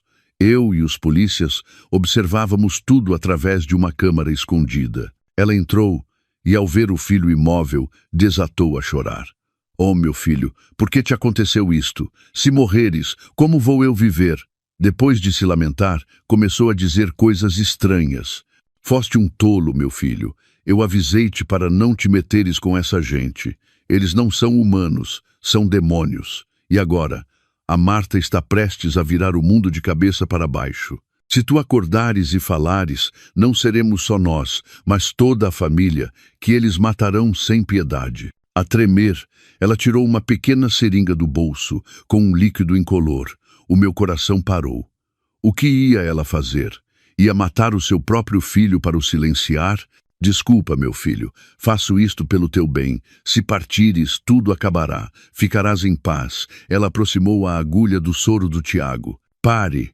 A porta abriu-se de rompante. Eu e os polícias entramos. A dona Helena assustou-se, deixando cair a seringa. O quê? O que ia fazer ao seu filho? Gritei. Ela ficou sem palavras, pálida. Ia injetar-lhe veneno para o matar, para o silenciar, não é? Ela caiu no chão, a chorar como uma criança. Eu não tinha escolha. Eles ameaçaram-me. Disseram que se o Tiago acordasse e falasse, matavam a nossa família toda, matavam até o Dioguinho. Eu não tinha outra opção. A sua confissão deixou-me em choque. Então, havia pessoas ainda mais assustadoras do que ela, que levaram uma mãe ao ponto de tentar matar o seu próprio filho. Com base no seu testemunho e nas provas recolhidas, a polícia lançou uma grande operação. O Sérgio, o homem da cicatriz e dezenas de outros membros da rede Terra Dourada foram presos. Mas o verdadeiro cérebro, o mais poderoso, ainda estava em liberdade. Ele parecia ter pressentido o perigo e desapareceu sem deixar rastro. A guerra ainda não tinha acabado. A detenção do grupo Terra Dourada causou um terremoto no mundo dos negócios e na política da cidade. Vários funcionários de alto escalão foram suspensos para investigação. Projetos imobiliários fantasma foram expostos. A rede de lavagem de dinheiro foi desmantelada. A justiça parecia estar a ser feita, mas para mim a alegria não era completa. O cérebro final, aquele que causou a tragédia da minha família, continuava a ser um mistério. Entretanto, um milagre aconteceu. O Tiago, após semanas em coma, acordou. A sua recuperação era lenta, mas cheia de esperança. Já conseguia abrir os olhos e reconhecer as pessoas, embora ainda não falasse. Todos os dias eu visitava-o, não como esposa, mas como a pessoa que detinha o seu destino. Contei-lhe tudo. Como fomos trancados na arrecadação, como a sua mãe tentou matá-lo, a queda da família Alencar e os crimes que ele cometeu. Não sei o quanto ele entendeu. Só via as lágrimas a escorrerem-lhe pelo rosto enquanto eu falava. Seriam lágrimas de arrependimento ou de impotência? Eu não sabia, nem queria saber. O amor, o ódio, tudo se desvanecera. A única coisa que eu precisava dele agora era um depoimento sobre o cérebro final. A polícia tentou interrogá-lo, mas ele ainda não conseguia falar. Apenas usava o olhar para se expressar. Um olhar sempre cheio de um medo profundo, sempre que o nome do chefe era mencionado. A dona Helena, após ser apanhada em flagrante, confessou tudo o que sabia, mas as suas informações eram vagas. Sabia apenas que havia um peixe graúdo por trás do Tiago, alguém com um poder imenso. Tinha sido ameaçada e forçada a obedecer. Devido à sua cooperação e estado mental instável, foi-lhe concedida liberdade condicional, mas sob vigilância. Todos os dias, ela ia ao hospital, observando o filho de longe, sem se atrever a aproximar-se. A mulher outrora arrogante era agora uma sombra silenciosa, a viver no remorso. Quanto a Sofia, ao saber da queda da rede, soube que não escaparia. Tentou vender tudo e fugir do país, mas foi detida no aeroporto. Diante das provas esmagadoras de cumplicidade em lavagem de dinheiro e fraude, além da difamação, recebeu uma sentença justa. A minha vida voltou lentamente à calma, mas uma calma pesada. Todos os dias, enfrentava uma escolha difícil. O Tiago já não era uma ameaça, era um inválido, a viver na dependência e no tormento. Eu podia facilmente pedir o divórcio, cortar todos os laços e deixá-lo à sua sorte. Seria uma vingança doce. Mas, sempre que olhava para o Dioguinho, não conseguia. Ele pedia para visitar o pai. Sentava-se ao seu lado, contando-lhe histórias da escola. Pegava na mão do pai e encostava à sua bochecha. Pai, fica bom depressa para jogarmos a bola. As suas palavras inocentes eram como facas no meu coração. Por pior que o Tiago fosse, ele ainda era o pai do meu filho. Seria cruel tirar-lhe o único pai que ele tinha? Eu estava numa encruzilhada. Um caminho levava a uma vingança completa, onde eu poderia deixar o passado para trás e começar uma nova vida. O outro levava a um perdão incompleto, pesado, mas que poderia preservar um lar para o meu filho, mesmo que esse lar já estivesse quebrado. O senhor Arthur, após todos os acontecimentos, parecia ter envelhecido 10 anos. Ele já não interferia nas minhas decisões. Marta, faz o que o teu coração mandar. Seja qual for a tua decisão, eu apoiar-te-ei sempre. Uma tarde, estava sentada ao lado da cama do Tiago, a descascar-lhe uma maçã por hábito. De repente ele falou, uma voz fraca, rouca, mas clara, Marta. Fiquei paralisada, quase deixando cair a faca. Olhei para ele. Ele olhava para mim, os olhos mais límpidos. Desculpa. Ele esforçou-se para dizer as 3 sílabas. As lágrimas voltaram a rolar pelo seu rosto. Olhei para ele, o coração um turbilhão de emoções. Ódio, pena, os restos do nosso casamento. Não sabia o que responder. Nesse momento, o meu telemóvel tocou. Era o Nuno. Marta. Encontramos o covil dele. A sua voz estava excitada. O cérebro final, ele está escondido numa vivenda de luxo em Peniche. A polícia está a caminho. Levantei-me de um salto, o coração a bater forte. Finalmente, o dia chegara. Olhei para o Tiago, depois para a janela, para o pôr do sol. Perdão ou punição? Uma vida pacífica ou uma luta até o fim? A escolha final era minha. E eu sabia que, qualquer que fosse o caminho, a tempestade ainda não tinha verdadeiramente acabado. A operação em Peniche foi rápida e limpa. O cérebro final, um empresário de aparência elegante e poderosa que manipulava tudo das sombras, foi detido quando se preparava para fugir num iate. Nunca imaginou que a sua rede criminosa pudesse desmoronar tão depressa. No dia em que ele foi levado para Lisboa, eu fui ver. Não por prazer, mas para pôr um ponto final no passado. Através do vidro do carro da polícia, vi um rosto familiar. Era o homem que aparecia em algumas fotos antigas com o meu sogro, alguém que o senhor Arthur considerara um dia um amigo. A ganância realmente transforma amigos em inimigos, homens em demônios. O caso terminou com sentenças severas para os culpados. A justiça, embora tardia, foi feita. O nome e a honra da nossa empresa foram limpos. Tudo parecia ter voltado ao seu lugar. Depois daquele dia, fiz a minha escolha. Não escolhi a vingança, nem um perdão fácil. Escolhi o meu próprio caminho, um caminho para o futuro do meu filho e para a minha própria paz de espírito. Pedi o divórcio. O julgamento foi silencioso, sem disputas nem acusações. O Tiago, devido ao seu estado, não pôde comparecer. Enviou apenas uma carta, lida pelo seu advogado, na qual aceitava todas as minhas exigências, abdicando de todos os bens e da guarda do filho. Pedi apenas uma coisa, que de vez em quando o deixassem ver o Dioguinho. Eu concordei. Filo não por ele, mas pelo meu filho. Não queria que o meu filho crescesse com um coração cheio de ódio. Queria que ele soubesse que o seu pai errara, pagara por isso, mas continuava a ser o seu pai. Após o divórcio, não expulsei o Tiago. Usei parte dos meus bens para o colocar no melhor centro de reabilitação, onde ele pudesse receber cuidados a longo prazo. Filo não por amor, mas talvez por consideração.